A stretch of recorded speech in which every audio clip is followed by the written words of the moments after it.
모든 만물의 주관자 되시며 저희의 부르심에 이유 되시는 주님을 찬양합니다. 저희의 삶을 주님께 온전히 드리기로 고백하며 이 예배 자리에 나아갑니다. 저희의 중심을 받으시고 영광받아 주시옵소서. 주님, 때로는 학업의 무게에 짓눌려 주님을 향한 첫사랑을 잃어버리고 미래에 대한 불안함으로 인해 주님보다 세상을 더 의지했던 저희의 연약함을 고백합니다. 주님께서 저희를 부르신 그 소명의 자리에서 흔들렸던 저희의 죄를 용서하여 주시옵소서. 이 시간 주님의 말씀 앞에 다시 한번 저희의 마음을 열기를 원합니다. 저희에게 하늘의 지혜를 더하셔서 지식만 쌓는 신앙이 아니라 주님을 깊이 알아가는 영적인 성숙을 허락하여 주시옵소서. 모든 학업과 훈련의 과정이 저희의 교만을 꺾고 주님의 겸손을 배우는 시간이 되게 하시며 저희의 마음속에 성령의 불을 다시 붙여 주시옵소서. 하나님 아버지, 오늘 저희 신학교 집회에 귀한 윤병기 강사 목사님을 보내주셔서 감사합니다.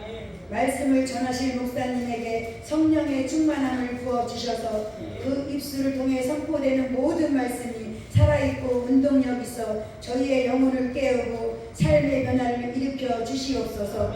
목사님의 몸과 마음을 강건하게 붙들어 주시고 어떤 어려움이나 방해도 없이 하나님의 뜻만을 온전히 전할 수 있도록 인도해 주시옵소서. 저희 모두가 겸손한 마음으로 말씀을 받게 하시고 들은 말씀이 각자의 삶 속에서 풍성한 열매를 맺게 하옵소서. 살아서 역사하시는 예수 그리스도로 이름으로 기도드립니다. 아멘.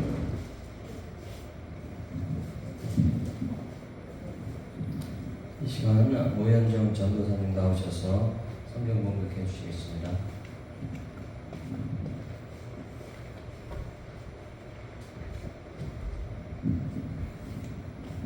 다 같이 성경 봉독하시겠습니다. 야고보서 3장 1절부터 12절. 네, 형제들아, 너희는 선생된 우리가 더 큰 심판을 받을 줄 알고 선생이 많이 되지 말라. 우리가 다 실수가 많으니 만일 말 실수가 없는 자라면 곧 온전한 사람이라 능히 온 몸도 굴레 씌우리라. 우리가 말들의 입에 재갈이 물리는 것은 우리에게 순종하게 하려고 그 온 몸을 제어하는 것이라. 또 배를 보라. 그렇게 크고 광풍에 밀려가는 것들을 지극히 작은 키로서 사공의 뜻대로 운항하나니 이와 같이 혀도 작은 지체로 돼 큰 것을 자랑하도다. 보라, 얼마나 작은 불이 얼마나 많은 나무를 태우는가. 혀는 곧 불이요 불의 세계라. 혀는 우리 지체 중에서 온몸을 더럽히고 삶의 수레바퀴를 불사르나니 그 사르는 것이 지옥불에서 나느니라. 여러 종류의 짐승과 새와 벌레와 바다의 생물은 다 같이 길들일 수 있고 길들여 왔거니와 혀는 능히 길들 사람이 없나니 쉬지 아니하는 악이요 죽이는 독이 가득한 것이라. 이것으로 우리가 주 아버지를 찬송하고 또 이것으로 하나님의 형상대로 지음을 받은 사람을 저주하느니 한 입에서 찬송과 저주가 나오는도다. 내 형제들아, 이것이 마땅하지 아니하니라. 샘이 한 구멍으로 어찌 단물과 쓴물을 내겠느냐. 내 형제들아, 어찌 무화과나무가 감당 열매를 포도나무가 무화과를 맺겠느냐. 이와 같이 짝물이 단물을 내지 못하느니라. 아멘.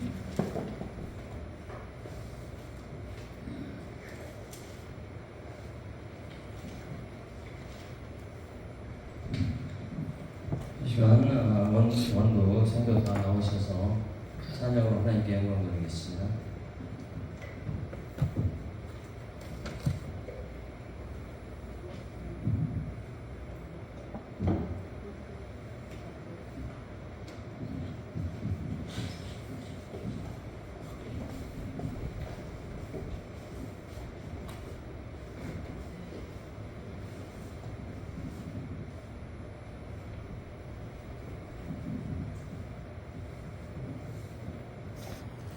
찬양. 네.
이 시간 장경림 전도사님 모시고 있겠습니다.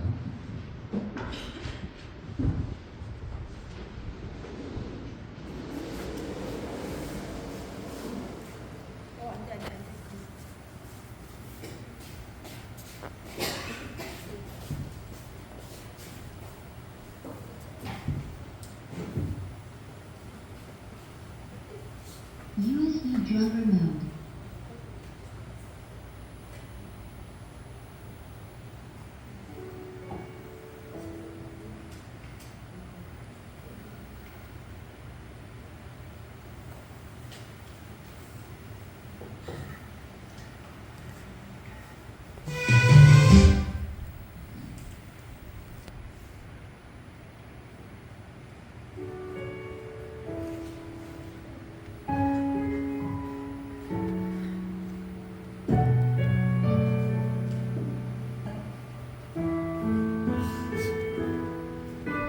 내 심장이 뛰는 건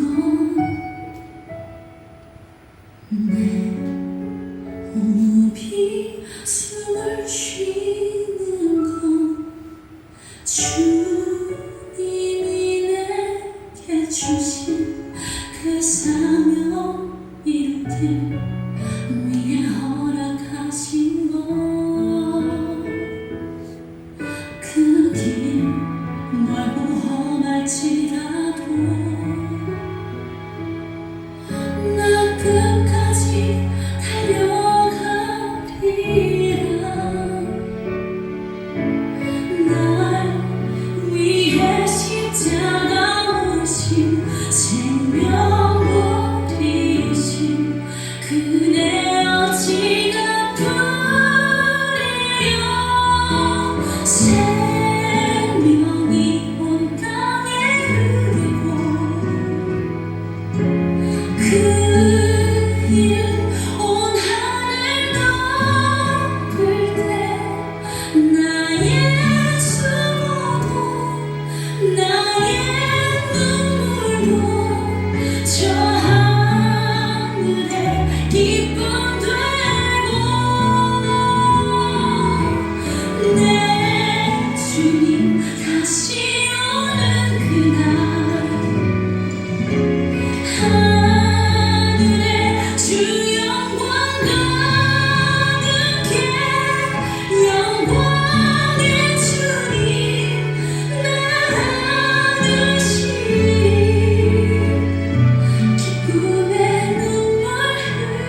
생명이 온 땅에 흐르고 그 이름 온 하늘 덮을 때 나의 수고도 나의 눈물도 저 하늘의 기쁨 되고 내 주님 다시 오는 그날 하늘에 주 영광 가득해 영광의 주님 날 안으시리 기쁨의 눈물 흘리며 내 주님 다시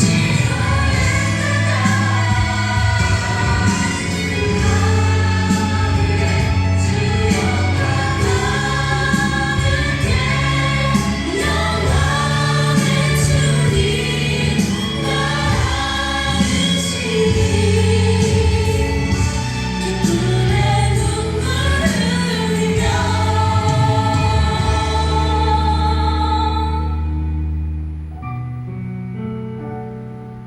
Bluetooth mode.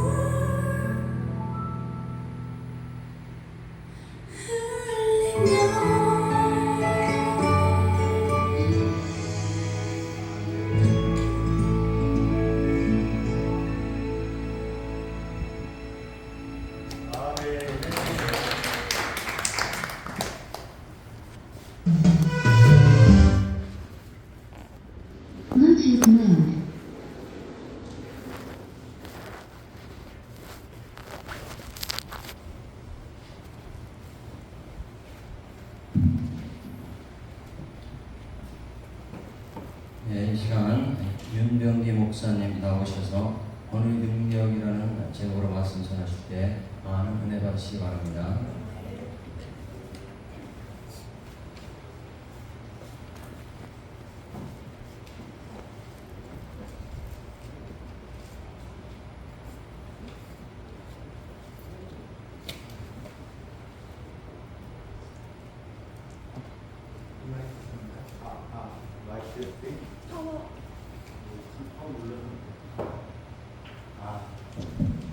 이 축인을 하나 보네. 좀 세게 눌러야겠는데. 할렐루야. 오늘 이 자리에 참여하신 모든 분들에게 하나님의 놀라운 은혜가 가득 임하시고 또 문제가 해결되고 치유의 역사가 있고 하나님의 큰 복이 넘치시기를 주의 이름으로 축복합니다. 오늘 저와 여러분이 함께 은혜를 나누고자 하는 말씀의 제목은 언어의 능력이라는 제목으로 함께 은혜를 나누고자 합니다. 오늘 본문 야고보서 다 읽지는 않았지만 3장 1절에서 12절을 말씀을 읽었습니다.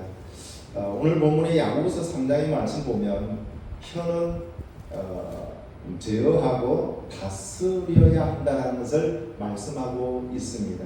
특히 주의 종의 길을 가는 사람들, 또 하나님의 부름을 받고 사역을 감당하는 모든 분들에게 가장 중요한 것이 무엇인가? 여러 가지가 많이 있지만 언어 훈련이 필요하다고 생각합니다.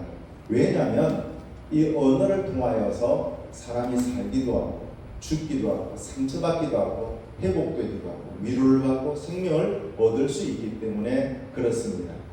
그래서 그러면서 이 야고보는 많이 선생되기를 말씀하셨어요. 고대 유대 사회에서 율법을 가르치는 선생을 최고로 존경했습니다. 그들의 속담에 의하면 부모님과 선생님이 물에 빠졌을 때, 죽게 되었을 때 누구를 먼저 건져낼 것인가 했을 때 사람들이 선생을 먼저 건진다라고 해요. 이유가 뭔가? 라고 물어봤을 때 이유는 선생님은 공적인 일을 감당하기 때문에, 큰 일을 감당하기 때문에 더 우선적으로 건져야 된다라는 이야기를 하는 것이죠. 자, 그래서 이 고대 유대 사회에서는 선생님에 대한 가치, 존경심이 굉장히 큰 것인 것을 보게 됩니다. 그래서 선생은 랍비라고 하죠. 랍비라고 불렀는데 큰 사람, 위대한 사람이라는 뜻도 있습니다. 그런데 예수님을 믿게 된 유대 그리스도인들 중에는 모두가 지도자가 되기를 원했어요.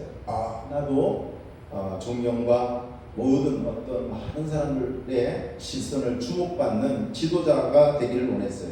이 유대인 그리스도인들이 선생 되기를 좋아하므로 야고보는 선생 되지 말라 이렇게 말씀하고 있어요. 이유는 선생의 책임이 크고 또 하나님 앞에서 더 큰 심판을 받기 때문에 그래요. 선생들이 더 큰 심판을 받는다는 이유는 말의 실수가 많기 때문에 그런 거죠. 선생은 말을 많이 해야 돼요. 주의 종은 말을 많이 해야 돼요.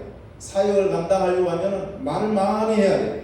말을 많이 하다 보면 실수가 많아지는 거예요. 그래서 선생은 말을 많이 하는 위치에 있기 때문에 그만큼 실수가 많다라는 것입니다. 우리가 다 실수가 많으니 라고 한 것 같이 말의 실수는 선생뿐만 아니라 모든 이들이 하기 쉽다라는 거예요. 그래서 성경에 나오는 위대한 사람들 가운데서도 어느 실수를 범했던 것을 우리는 볼 수 있어요. 가장 온유했던 모세도 감정을 잘 다스리지 못해서 거친 말을 사용하여 실패했던 모습을 볼 수 있습니다. 그러나 성경은 만일 말에 실수가 없는 자면 온전한 사람이라 그랬어요. 온전하라는 것은 성숙하다라는 뜻이 있어요. 이 말에 실수가 적으면 적을수록 그 사람은 성숙한 인격의 사람이다 라고 볼 수 있어요. 어린아이들은 자기가 하고 싶은 대로 말을 다 해요. 누구 개의치 않습니다. 내가 짜증나는 대로, 싫으면 싫은 대로, 하고 싶은 대로 다 말을 해요. 그러나 성숙한 사람은 혀를 잘 다스림으로 덕을 세우는 것을 보게 됩니다. 우리는 혀를 잘 다스림으로 성숙한 그리스도인이 되어 하나님 앞에 크게 쓰임받는 일꾼 되시기를, 사역자가 되시기를 주의 이름으로 축복합니다. 하나님께서도 말씀하셨는데 그럼 하나님께서 하신 말씀이 어떻게 이루어졌을까라는 것. 하나님도 참 말씀을 많이 하셨어요. 자, 그래서 하나님께서 하신 말씀은 놀라운 능력과 권위가 있었어요.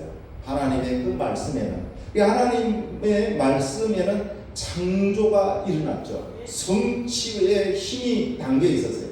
하나님의 말씀 안에는 창조의 역사가, 창조의 에너지, 파워가 있었고 그 파워가 성취하는 놀라운 힘이 있었죠. 그래서 시편 33편 9절 말씀 보면 그가 말씀하시네, 하나님이 말씀하시네, 이루어졌으며 명령하시네 경고 있었도다 그랬어요. 하나님께서는 말씀으로 온 우주를 창조하셨어요. 하나님의 말씀은 단순한 소리가 아니에요. 단순한 이야기가 아니라 무에서 유를 창조하는 절대적인 힘을 가지고 있었다는 거예요. 권세가 있었고 권능이 있었고 엄청난 파워와 무게와 힘이 있었던 걸 보게 돼요. 생명력이 있었죠. 그래서 없는 것에서 있게 하셨어요. 무에서 유를 창조하셨다는 거예요. 하나님이 말씀하시는 그대로 이루어졌어요. 말씀하신 대로 그대로. 이사야 55장 11절 말씀 보면 내 입에서 나가는 말도 이와 같이 헛되이 내게로 돌아오지 아니하고 나의 기뻐하는 뜻을 이루며 내가 보낸 일에 형통하리라 그랬어요. 자, 하나님의 말씀이 헛되이 돌아오지 않고 그분의 뜻을 이루는 것처럼 하나님의 형상을 따라 지음받은 우리의 언어 역시 강력한 영향력을 가지고 있다는 거예요. 우리의 입술은, 우리의 언어는 그냥 일반적인 언어가 아니라 하나님께서 함께 하시는 다른 사람과 다른 강력한 이 영향력을 가지고 있으면 우리는 꼭 명심해야 됩니다. 우리가 말하는 것 또한 그대로 이루어진다는 것을 우리는 믿어야 되는 거예요. 하나님께서 너희 말이 내 귀에 들리는 대로 내가 시행하리라. 그러니까 내가 어떤 말을 하느냐에 따라 하나님이 듣고 시행하시는 거예요. 부정적인 말을 하든지 비판적인 말을 하든지 죽이는 말, 그 다음 아주 부정적인 이런 말을 하든지 아니면 살리는 말, 믿음의 말, 축복의 말, 기적의 말, 은혜의 말을 하는지 하나님이 다 듣고 그대로 내 귀에 들리는 대로 시행하시는 것. 우리가 말하는 것 또한 그대로 이루어진다는 것을 기억해야 합니다. 자, 그럼 우리가 말하는 것이 어떻게 될까요? 우리는 참 많이 말을 해요. 직장에서도, 가정에서도, 교회에서도, 상담을 하든, 또 믿음의 말을 하든, 또 여러 사람들과 교제 속에서 말을 하게 되는데, 또 우리가 하는 말 속에서 어떻게 되느냐라는 거예요. 우리의 말은 생각보다 훨씬 더 큰 능력을 갖고 있어요. 큰 힘을 가지고 있다는 거예요. 우리가 믿고 선포하는 것이 실제로 삶에 나타나는 영적인 원리와도 연결되는 거예요. 내가 무심코 하는 말 같지만 그러나 그게 무심코 하는 말이 아니에요. 그렇기 때문에 어떻게 돼요? 이건 영적인 원리와 연결이 되어 있어요. 우리가 어떤 말을 하냐에 따라서 하나님께서 이루신 거예요. 죽고 사는 것이 혀에 번세다니까. 엄청난 파워와 능력이 담겨있고 영적 세계와 연결이 되어 있다라는 거예요. 그래서 마가복음 11장 23절에 보면 내가 진실로 너희에게 이르노니 누구든지 이 산더러 들려 바다에 던져지라 하며 그 말하는 것이 이루어질 줄 믿고 마음에 의심하지 아니하면 그대로 되리라 그랬어요.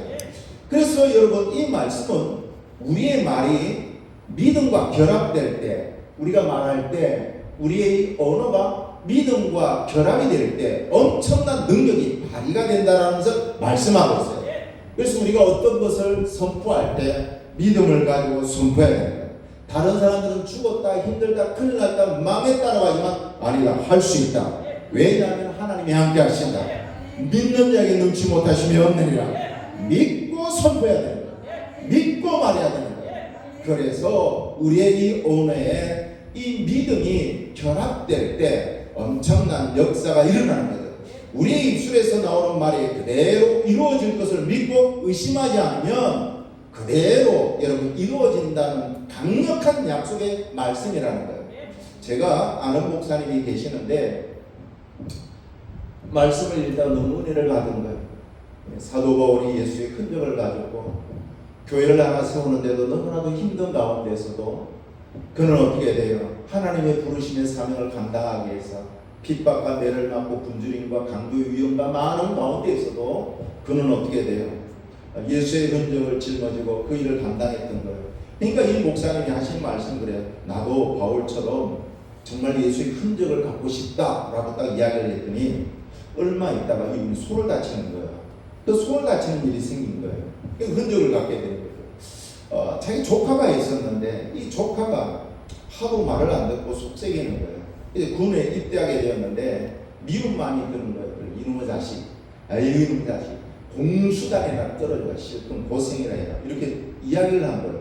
그런데 훈련소에 가는데 공수단 차출되는 게 쉽지가 않아요. 그런데 보니까 진짜 실질적으로 공수단에 차출되고 공수단에 떨어진 거예요. 명절이 되어서 가족들이 함께 면회를 다녀오면서 공수단에 가면 일반 병들하고는 달라요. 훈련이 달라요. 그거 너무너무 고생스러워요. 그리고 고생하는 조카의 모습을 보고 오면서 미안한 마음, 정말 안타까운 마음이 가득한 거예요.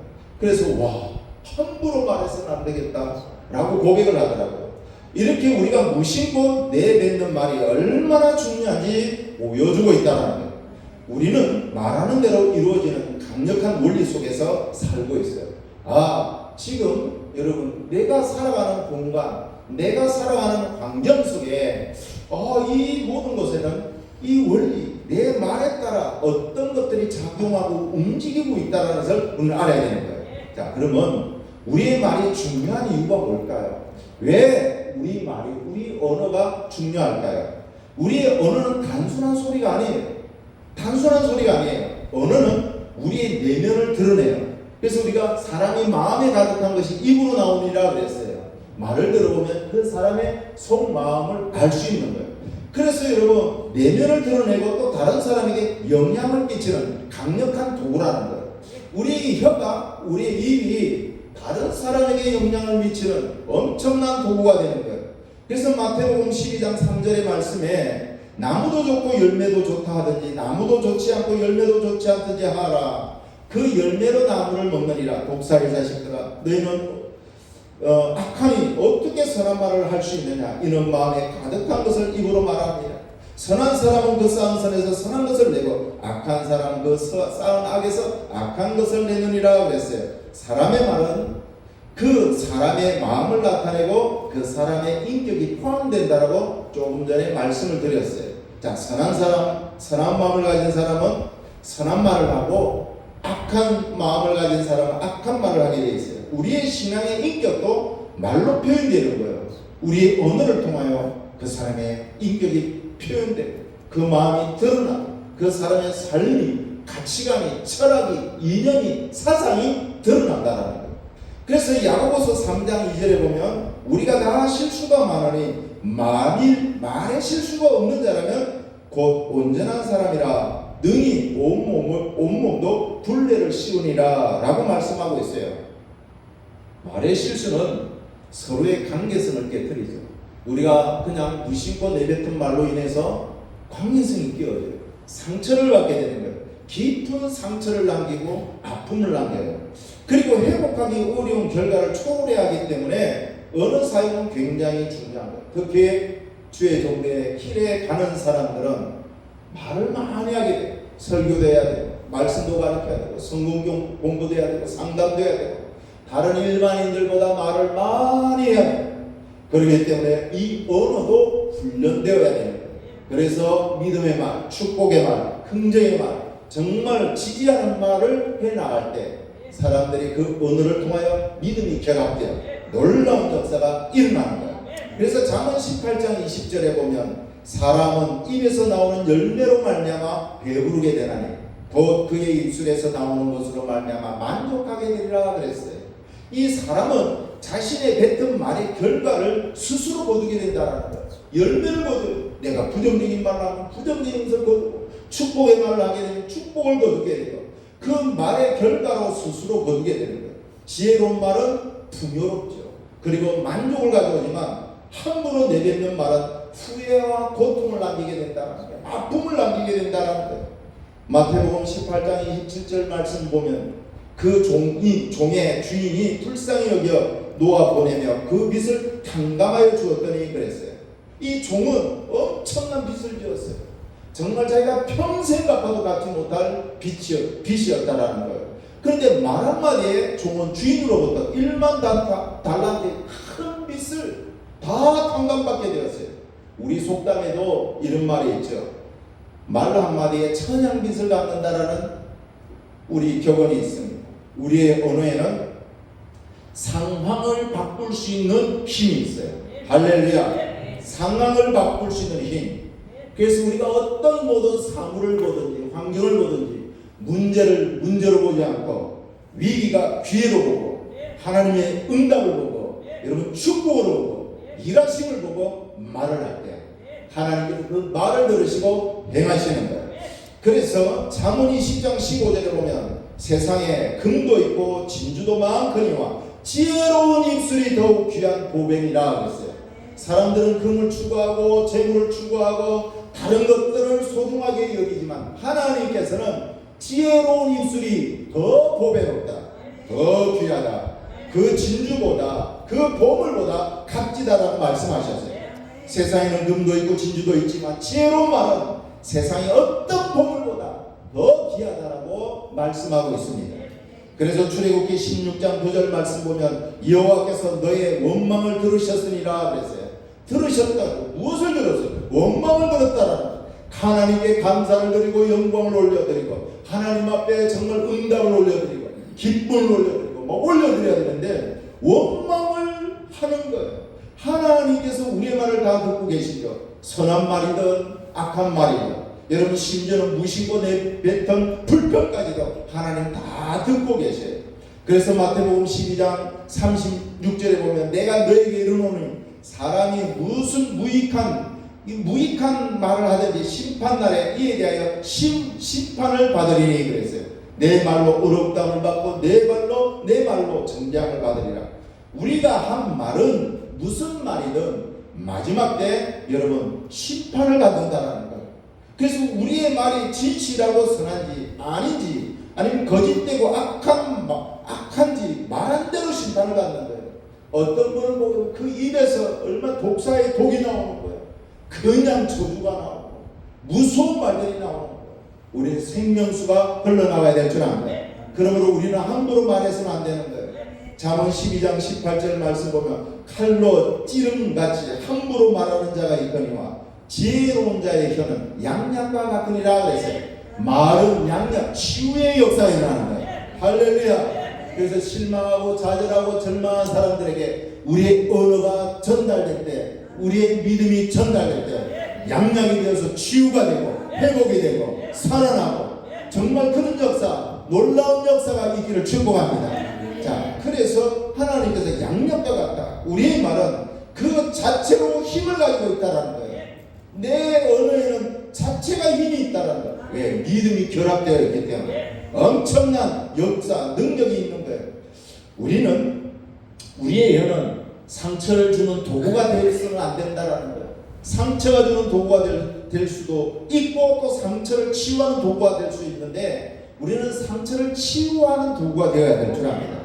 자, 함부로 내뱉는 말은 상대에게 깊은 상처를 남기지만 지혜로운 말은 그 상처를 치유하는 양약과 같다고 말씀하고 있어요. 자, 그러므로 하나님의 사람들은, 특히 주의 종들은 다른 사람에 대한 이 부정적인 말을 함부로 해서는 안 되는 거죠. 불평과 원망의 말 대신 감사와 믿음의 말을 선택해야 될 줄 믿습니다. 자, 그러면 오늘 본문에서 야고보는 혀의 영향력을 무엇에 대해서 비유하고 있는가? 오늘 야고보서 3장 1절에서 11절 말씀 보면 12절까지 보면 이 뭐예요? 야고보는 말에 대한 영향력을 세 가지로 비유하고 있어요. 그 혀의 영향력을 대단히 큰데 말의 재갈, 우리 말을 보게 되면 입에 재갈을 물리죠. 재갈을 하나 비유했고 또 하나는 배의 키. 우리가 배를 타고 가게 되면 큰 배든 작은 배든 다 뒤에 키가 있어요. 키를 틀 때 그 큰 배로 막중한 엄청난 큰 배도 다 그 작은 키 하나에 다 움직이는 거예요. 방향을 움직이는 거예요.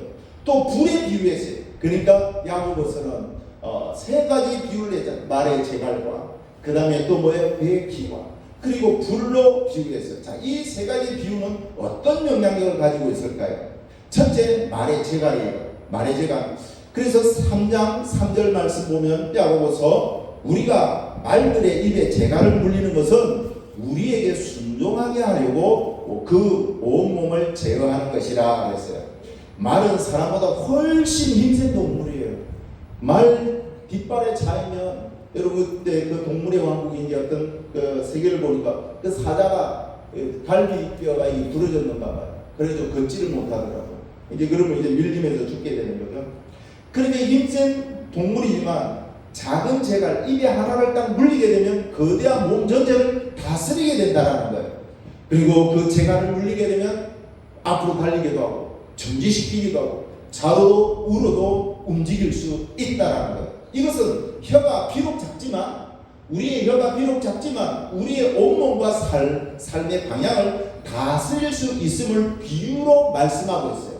우리 혀가 하나님께 붙들린 바가 될 때 우리의 삶이 우리의 총체적인 우리의 삶이 엄청난 영향이 있기 때문에 이 세치도 안 되는 이 혀가 하나님 앞에 쓰임 받을 때 놀라운 능력이 있음을 말씀하고 있어요.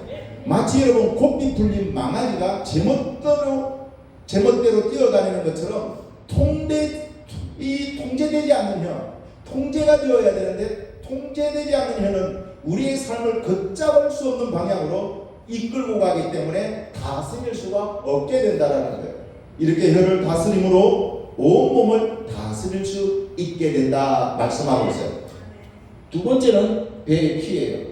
야고보서 3장 4절에 보면 또 배를 보라. 그렇게 크고 강풍에 밀려가는 것들을 지극히 작은 키로서 사공의 뜻대로 운행하나니 그랬어요.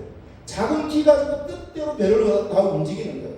거대한 배도 작은 키 하나로 마음대로 배의 방향을 조종할 수 있어요. 이처럼 혀는 우리의 삶이라는 거대한 배를 원하는 방향으로 조절하는 키와 같은 것이죠. 우리의 말이 삶의 방향을 결정하는 중요한 역할을 한다는 말씀을 하고 있는 것. 우리가 어떤 말을 하는 것인지, 우리의 삶을 결정한다라는 거예요. 세 번째는 작은 불이죠. 야고보서 3장 5절에 보면 이와 같이 혀도 작은 지체로 돼 큰 것을 자랑하도다. 뭐라? 얼마나 작은 불이 얼마나 많은 나무를 태우는가. 여러분, 작은 불씨 하나가 거대한 산을 태우는 걸 보죠. 오래오래 엄청난 여러분 불로 인해서 온 국민들이 나라가 들썩였어요. 너무나도 큰 피해를 받고 인명피해, 그 다음에 짐승들 농가에 어마어마한 피해를 받았어요. 작은 불씨로 말미암아 그와 같은 일이 있는 거예요. 혀는 작은 존재지만 엄청난 파괴력을 가지고 있음을 말씀하고 있습니다. 한마디의 이 무심한 말이 관계를 이렇게 무너뜨리고 공동체를 파괴시키는 것. 내가 했던 말 한마디가 공동체가 무너지는 거예요. 돌이킬 수 없는 결과를 가져올 수 있다라고 성경은 말씀하고 있는 거예요. 그럼 혀의 영향력은 여러분 야고보서 3장 6절에 혀는 곧 불이요 그랬어요. 불의의 이 악의 세계라고 하는 거죠. 불의의 세계가 혀는 우리 지체 중에서 온몸을 더럽히고 삶의 수레바퀴를 불사로 나니 그 사르는 것이 지옥불에서 나느니라. 자, 혀는 단순한 말을 내뱉은 정도가 아니에요. 내가 지금 말한다 해서 단순한 말이 아니다라는 거예요. 우리의 인생 전체를 집어삼킬 수 있는 강력한 힘을 가지고 있다라는 거예요. 불이 한번 타오르기 시작하면 걷잡을 수 없게 돼요. 너무 무서워요. 붙으면 통제되지 않는 혀, 우리의 삶에 큰 재앙과 비극을 초래할 수 있는 거예요. 혀는 비록 작지만 불의의 세계라는, 불의의 세계와 같은 수많은 악들을 만들어내요. 그리고 험담을 하고 미워하고 저주하고 불평하고 원망하고, 이 혀가 이 도구로 쓰임 받게 되면 안 된다라는 거예요. 예수님께서 입으로 들어가는 것이 사람을 더럽게 하는 것이 아니라 입에서 나오는 것이 사람을 더럽게 한다고 했어요. 불의한 혀는 불의를 토해내고 온몸을 더럽힐 뿐만 아니라 사람의 생을 파멸로 이끄는 지옥불과 같은 세력을 여러분 가지고 있다라는 거예요. 그래서 잠언 18장 21절에 보면 죽고 사는 것이 혀의 권세에 달린다니 혀를 쓰기를 좋아하는 자는 혀의 열매를 먹으리라 그랬어요. 그러니까 악한 말은 자신과 다른 사람의 영혼을 파멸로 이끌게 되는 것이죠. 우리는 강력한 힘을 가지고 있는 혀를 지혜롭게 잘 사용해서 영혼들을 살리고 교회를 세워나가고 하나님 나라를 확장하며 귀에 쓰임받는 저희들이 되길 바랍니다. 특히 교회와 공동체 안에서 문제를 발생이 되었을 때 악한 말을 퍼뜨리고 악한 말을 이렇게 퍼날려서는 안 된다는 거예요. 우리의 혀가 그래서 날리니까 입을 딱 다물고 기도하는 지혜로운 사람이 되어야 될 줄 압니다. 우리의 혀가 다른 사람에게 상처를 주는 도구가 아니라 생명을 살리고 덕을 세우는 은혜로운 입술이 되도록 해야 될 줄 압니다. 자, 그러면 혀는 어떤 특징을 가지고 있을까요? 성경에는 혀에 대한 말씀을 너무 많이 하고 있어요. 특징이 있어요. 어떤 특징이냐면 인간이 혀는 길들이기가 어려운 특징을 갖고 있어요. 이 혀가요, 길들이기가 너무 어렵다라는 거예요. 그런 특징이 있어요. 오늘 야고보서 3장 7절 말씀 보면 여러 종류의 짐승과 새며 벌레와 바다의 생물은 다 사람이 길들일 수 있고 길들여 왔거니와 혀는 능히 길들일 사람이 없나니 쉬지 아니하는 악이요 죽이는 독이 가득한 것이라 그랬어요. 여러분 또 우리 서커스도 많이 보셨죠. 이 사자나 코끼리처럼 거대한 짐승도 또 작은 새까지도. 제가 싱가포르 갔을 때는 큰 새가 있더라고요. 통신용으로 옛날에 썼잖아요. 그래서 여기서 사육사가 딱 사인 주니까 휙 날아오더라고요. 그 쪽지를 딱 주면 딱 물고 휙 또 날아가서 전달하더라고요. 그러니까 어떻게 해요? 이 새까지도 인간이 다 길들여 왔다라는 거예요. 하지만 길들일 수 없는 것이 바로 인간의 혀라고 성경은 말하고 있어요. 인간의 혀는 다스리기 어려운 특징을 가지고 있어요. 쉬지 아니하는 악이며 죽이는 독과 같다 그랬어요. 자신의 열등감 때문에, 상처 때문에, 질투 때문에 사람을 비방하고 또 공격하는 말은 사람을 죽이는 독과 같다라는 거예요. 우리의 혀가 덕을 세우고 생명을 살리는 데 사용되어야 되는데 다른 도구로 쓰임받고 있다라는 거예요. 너무 끔찍하고 무서운 것이죠. 그래서 로마서 3장 13절에 그들의 목구멍은 열린 무덤이요. 이 목이 뭐예요? 열린 무덤으로 지금 비유하고 있는 거예요. 무덤이 어떤 곳입니까? 시신이 묻혀서 썩는 곳이에요. 그러니까 그들의 목구멍은 열린 무덤이요, 그의 혀는 속임을 일삼으며 그 입술에는 독사의 독이 있고, 그렇게 말씀하고 있어요. 무덤에서 썩은 냄새가 나듯이 사람의 입에서 부정적이고 속이는 것을 일삼는 혀가 있어요. 이런 언어를 쓰는 사람의 혀를 열린 무덤이라고 성경은 말씀하고 있어요. 우리 주변에 한번 보시죠. 거짓말을 해도 얼굴 색 하나 변하지 않고 거짓말을 하는 사람이에요. 열린 무덤과 같은 입술인 거예요. 아름다운 언어를 쓰지 않고 저주의 말을 사용할 때 우리는 스스로 열린 무덤으로 만들고 있다라는 거예요. 다른 이에게 복을 퍼뜨리는 결과를 낳게 된다라는 거예요. 자, 그러면 입술의 범죄를 어떻게 처리해야 될까요? 자, 그러면 우리는 무심코 했던 말 가운데서도 이런 나의 허물과 죄악과 부족함이 떨어지는 거예요. 이 무심코 이 입술의 범죄를 어떻게 처리해야 되는가? 이사야 선지자는 우시아 왕이 죽었어요. 그 죽던 해에 성전에 들어가 거룩하신 하나님을 만나게 됩니다. 깜짝 놀란 거죠. 그 거룩하신 하나님 앞에서 자신의 죄인된 모습을, 특히 입술의 범죄를 깨달은 거예요. 몰랐는데 내 입술이 부정하구나, 이것을 깨닫고, 그래서 이사야는 화로다 나는 망하게 되었도다. 나의 입술이 부정한 사람이라고 고백했어요.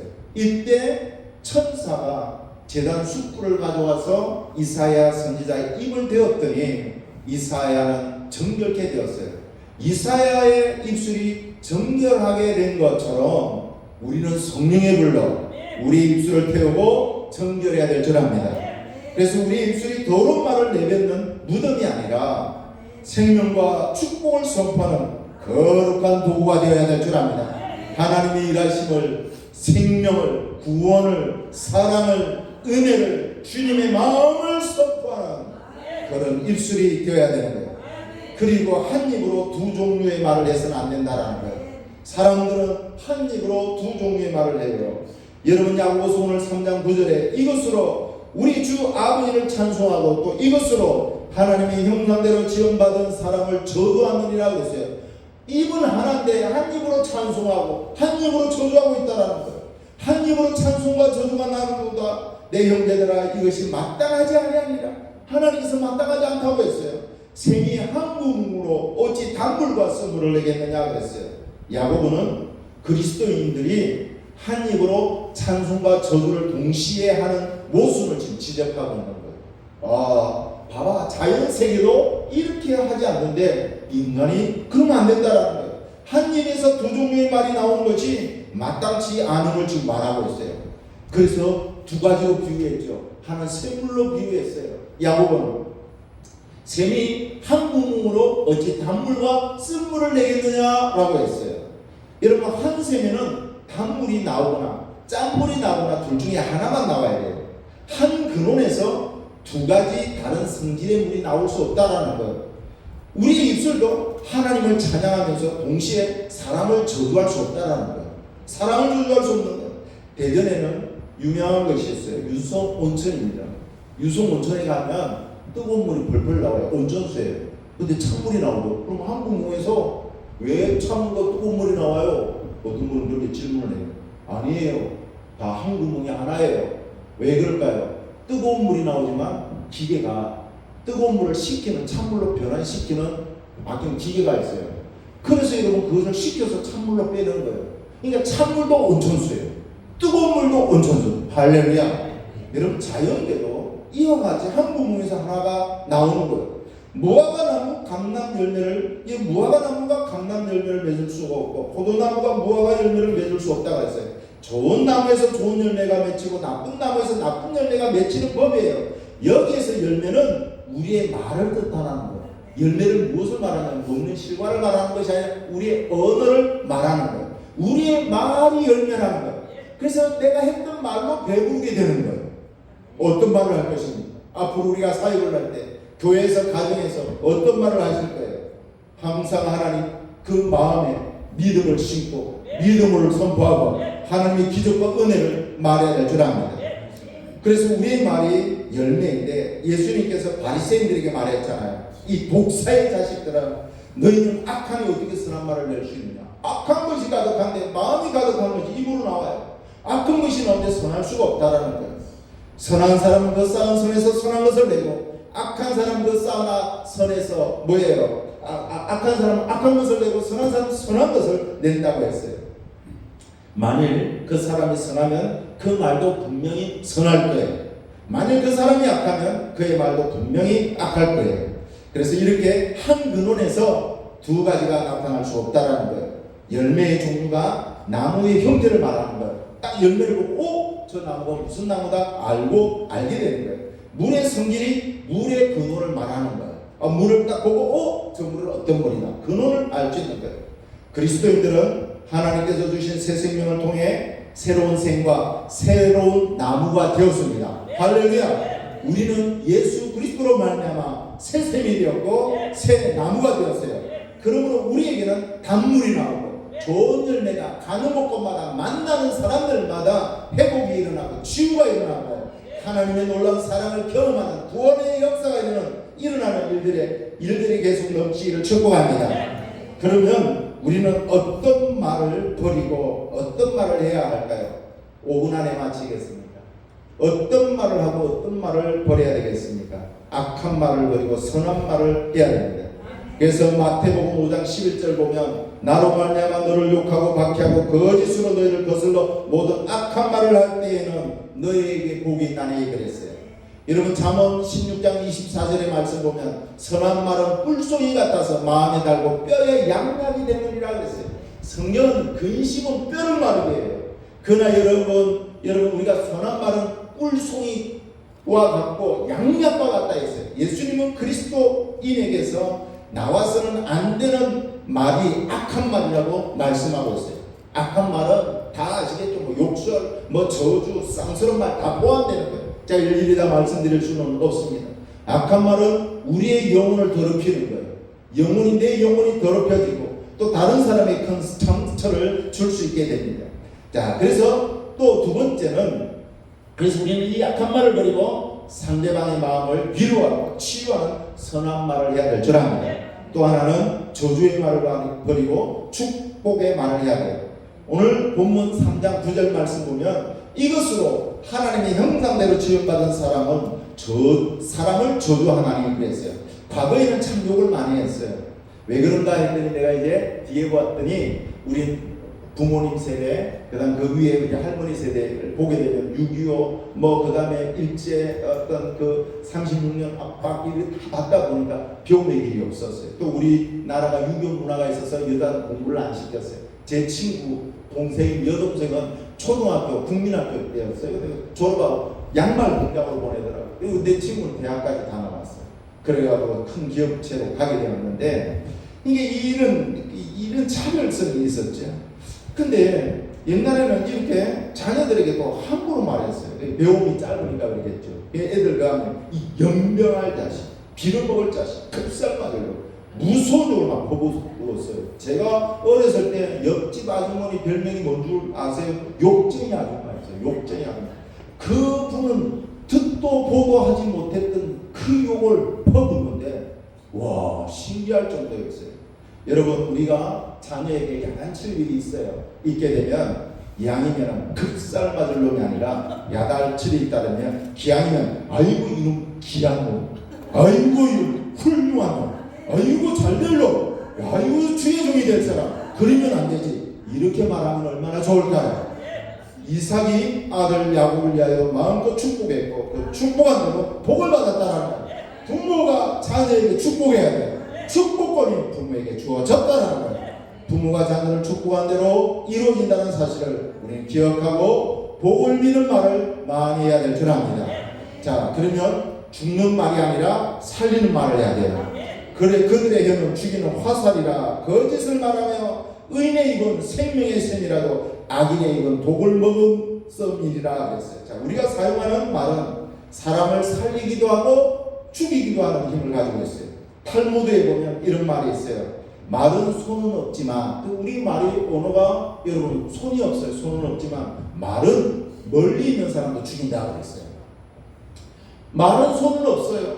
그런데 멀리 있는 사람도 죽이는 거예요. 손은 가까이 있는 사람만 죽이잖아요. 그런데 여러분, 이 말은 멀리 있는 사람을 죽여요. 이 말의 파괴력이 손보다 더 크다라는 것을 이 탈무드 이스라엘의 지혜서에 나와 있는 거예요. 의인의 입은 생명의 샘이라고 했어요. 우리 입술에서 생명의 언어가 흘러나와 영혼을 살리고 사망의 그늘에서 벗어나는 놀라운 일들이 일어나야 될 줄 압니다.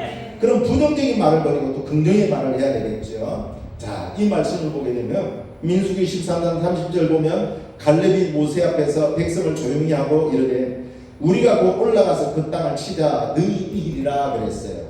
자, 그 이 말씀 보면 12정탐꾼을 가나안 땅에 보냅니다. 자, 보내는데 돌아와서 보고를 합니다. 근데 10명은 가나안을 정복할 수 없다고 부정적으로 보고를 합니다. 그때 백성들이 그 말을 다 듣고 통곡을 하고 울게 됩니다. 좌절하고 절망하고 주저앉습니다. 근데 여호수아와 갈렙은 그 땅은 너희 취할 수 있다라고 믿음의 선포를 합니다. 능히 할 수 없다라는 말과 능히 할 수 있다라는 말의 차이는 단순한 의견 차이가 아니에요. 단순한 의견 차이가 아니라 이것은 믿음의 문제라는 거예요. 하나님을 신뢰하는 믿음이 있으면 어떤 어려운 상황 속에서도 할 수 있다 말할 수 있는 거예요. 반면 믿음이 없으면 될 수 있는 일조차도 안 된다라고 부정적으로 말을 하는 거예요. 어떤 사람은 자신의 존재감을 드러내놓고 어떤 회의 공석에 섰을 때 자기 존재를 드러내기 위해서 무조건 반대부터 하는 거예요. 그 잘하는 의견을 막 지지하면 좋은데 무조건 반대부터 하고 자기 어떤 것을 막 드러내는 것을 보게 돼요. 이런 사람이 될 수 있는 일도 안 되게 만드는 거예요. 그러나 믿음의 사람들은 안 된다고 앉아있기보다는 일단 한번 해봅시다 말하면서 도전하는 거예요. 하나님께서 함께 하시면 불가능한 것이 없다는 믿음 때문에 그래요. 그래서 하나님께서 함께 하시면 안 되는 것이 있겠는가? 한번 해봅시다. 이런 사람이 되어야죠. 우리는 해보지도 않고 포기하는 부정패가 되지는 않아야 합니다. 부정적인 말을 버리고 믿음의 말을 해야 될 줄 압니다. 안 된다 하면은 여러분 될 일도 안 되는 거예요. 그러나 색안경 끼고 세상을 보지 말고 믿음의 눈으로 보고 믿음의 말을 하는 습관을 훈련을 해야 될 줄 압니다. 자, 그럼 불평과 원망을 또 버려야 되겠죠. 시간 관계상 제가 말씀을 좀 줄이려고 합니다. 그럼 우리는 어떤 언어 생활을 고쳐야 할까요? 어떤 언어 생활? 우리는 그리스도 안에서 새로운 존재가 되었죠.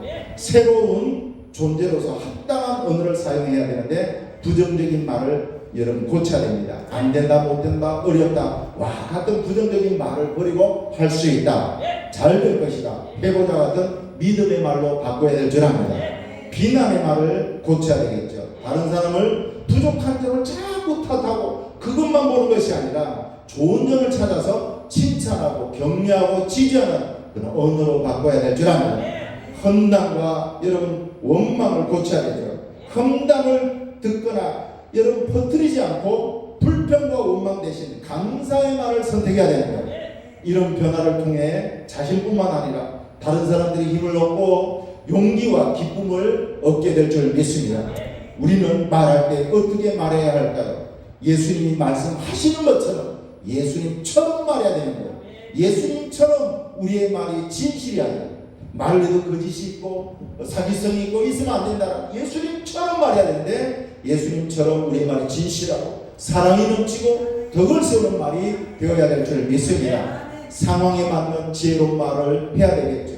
그래서 여러분 말을 유창하게 하는 것보다 상황에 듣는 사람들에게 꼭 필요한 말을 하는 것이 더 중요하다는 거예요.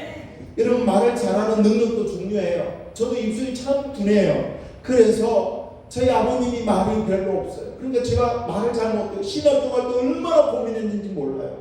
하나님께서 지금까지 훈련시켜 주셔서 이렇게 쓰게 됐는데 말을 잘하는 능력도 중요하지만 더 중요한 것은 말의 진실성, 이것이 더 중요하다는 거예요. 말이 서툴러도 진심이 담긴 말은 사람의 마음을 움직인다는 거예요. 제가 우리 교회 권사님이 한 분 계셨는데 소천하셨어요. 그 권사님은 기도를 하게 되면 떠듬떠듬해요.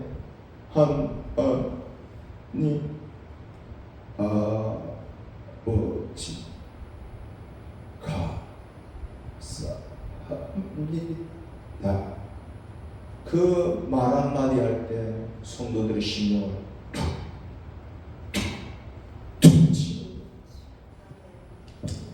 여러분, 말이 서툴러도 진심이 담긴 말은 사람의 마음을 움직이는 거예요. 말이 유창하지만 내용이 없는 말은 사람들에게 깊은 인상을 남기지 않습니다. 우리는 화려한 음변을 추구하기보다 진실하고 상황에 맞는 지혜로운 말을 잘하는 주의 종들이 되시기 바랍니다. 그럼 언어를 사용한 결과가 시간이 짧아서 이거는 빼겠습니다. 결과가 있어요. 이렇게 사용 하나님의 축복도 쫙 있는 거예요. 축복. 제가 다 말씀 못 전하고. 그래서 여러분, 하나님께서 지혜를 주시고 이루 말할 수 없는 엄청난 복을 주십니다. 말씀을 맺으러 갑니다. 우리는 악한 말이 아니라 선한 말로 고쳐야 합니다. 저주의 말이 아니라 축복의 말로, 부정적인 말이 아니라 긍정의 말로, 죽이는 말이 아니라 살리는 말로, 더러운 말이 아니라 덕을 끼치는 말로, 비난의 말이 아니라 칭찬하는 말로, 불평, 불만, 원망이 아니라 감사의 말로, 상처와 낙심을 주는 말이 아니라 위로하고 격려하고 용기를 주는 그 언어로 바뀌어야 됩니다. 거짓말이 아니라 진실한 말, 어리석은 말이 아니라 지혜로운 말로, 교만한 말이 아니라 겸손한 말로, 미움이 아니라 사랑의 말로, 불신앙의 말이 아니라 믿음의 말을 할 때 하나님께서 영광을 받으시고 하나님께서 우리의 삶의 사역의 현장 속에 놀라운 하나님의 뜻이 나타나고 역사가 일어날 줄 믿습니다. 위와 같은 믿음의 언어로 사람을 살리고 하나님의 뜻을 이루는 귀한 주의 종들이 다 되시기를 주의 이름으로 축복합니다. 기도드리겠습니다. 거룩하신 아버지 하나님, 감사합니다. 우리를 하나님의 귀한 사역자로 불러주심을 감사합니다. 선지동산에서 학문과 인격과 지식을 훈련받고 있습니다. 잘 겸비되게 하시고 잘 갖추어지게 하셔서 하나님께서 쓰시기에 부족함이 없는 하나님의 귀한 사역자들 되게 하옵소서. 우리 주 예수 그리스도 이름으로 기도 올렸나이다. 아멘. 네, 그런 말씀 감사합니다. 이 시간 다 같이 337장 헌금 찬송 드리겠습니다. 내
그러하신 아버지 하나님, 하나님의 부름을 받고 여러 가지 많은 어려운 환경 속에서도 말씀으로 훈련받으며 나의 삶을, 우리의 삶을 하나님께 드리려고 헌신하는 우리 전도사님들 두 손 벌고 축복해 주옵시고 모든 여건, 모든 환경을 잘 믿음으로 극복하고 이겨내 메말라가는 이 시대 속에서 하나님의 마음에 합한 자, 하나님의 마음에 드는 그런 귀한 일꾼들로 시험받아 주의 귀한 사역 잘 감당하게 하옵소서. 오늘도 하나님의 은혜에 감사하여 예물을 아버지의 손에 올려드립니다. 생업에 복이 넘치게 하시고 행하는 모든 일들마다 하나님의 공급하심이 풍성케 해주셔서 아름다운 열매와 결실이 풍성케 해주셔서 아버지의 배움의 길에 물질의 어려움 없도록 풍성한 은혜가 계속 있게 해 주옵소서. 나가도 들어가도 복을 받게 하시고 써도 섬겨도 메마르지 않는 놀라운 복들이 가득 넘치도록 역사해 주옵소서. 부활이요 생명이 되신 우리 주 예수 그리스도의 은혜와 하나님 아버지의 무한하신 사랑과 성령님의 교통하심, 하나님의 입술, 하나님의 아버지의 혀로 우리의 언어가 믿음으로 말씀으로 하나님의 능력을 아버지 선포하여 주의 귀한 뜻을 이루기를 원하는 사랑하는 우리 전도사님, 주의 종들 머리 위에와 또 교회와 가정과 이 민족 위에 하나님의 은혜가 지금부터 영원토록 함께 있을지어다. 아멘.